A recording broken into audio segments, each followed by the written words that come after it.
Y ahora vamos a hablar acerca de todas las actividades que se realizaron la noche de ayer lunes en Porongos por las festividades de San Juan.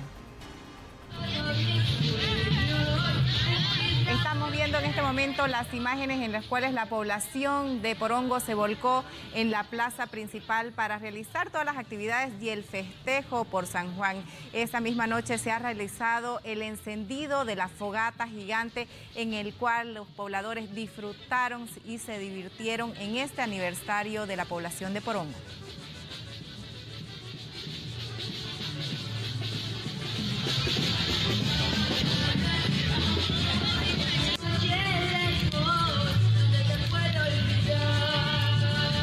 Y durante estas festividades los fieles también pisaron las brasas.